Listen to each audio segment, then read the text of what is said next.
കേരള സർവകലാശാല സെനറ്റ് ഹാളിലെ ഭാരതാംബ ചിത്ര വിവാദത്തിൽ രജിസ്ട്രാർക്കെതിരെ രാജ്ഭവന് റിപ്പോർട്ട് നൽകി വൈസ് ചാൻസലർ മോഹനൻ കുന്നുമ്മൽ.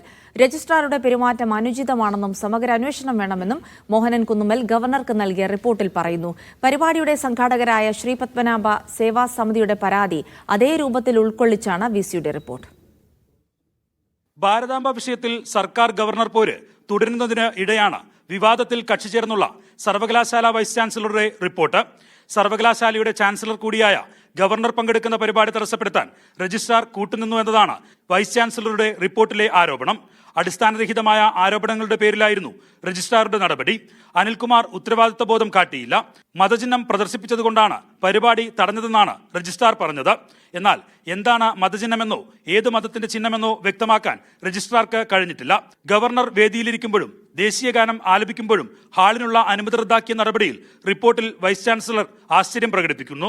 ഇത് ഗവർണറോടുള്ള അനാദരമാണെന്നും സർവകലാശാലയുടെ വിശ്വാസ്യതയെ ബാധിക്കുന്നതാണെന്നും വിസിയുടെ റിപ്പോർട്ടിൽ പറയുന്നു. ഭാരതാംബയുടെ ചിത്രം പ്രദർശിപ്പിച്ചതിനാൽ ചടങ്ങ് അട്ടിമറിക്കാൻ സിൻഡിക്കേറ്റ് അംഗങ്ങളുടെ സമ്മർദ്ദത്തിന് വഴങ്ങി രജിസ്ട്രാർ പ്രവർത്തിച്ചുവെന്ന സംഘാടകരുടെ ആരോപണവും അതേപടി ഏറ്റുപിടിച്ചിട്ടുണ്ട് വൈസ് ചാൻസലർ. രജിസ്ട്രാർക്കെതിരെ നടപടി ലക്ഷ്യമിട്ടുള്ളതാണ് മോഹനൻ കുന്നുമ്മൽ നൽകിയ റിപ്പോർട്ട്. റിപ്പോർട്ടിന്റെ അടിസ്ഥാനത്തിൽ വൈകാതെ രജിസ്ട്രാർക്കെതിരെ രാജ്ഭവൻ നടപടി നിർദ്ദേശമുണ്ടാകുമെന്നാണ് സൂചന. മീഡിയ 1 തിരുവനന്തപുരം.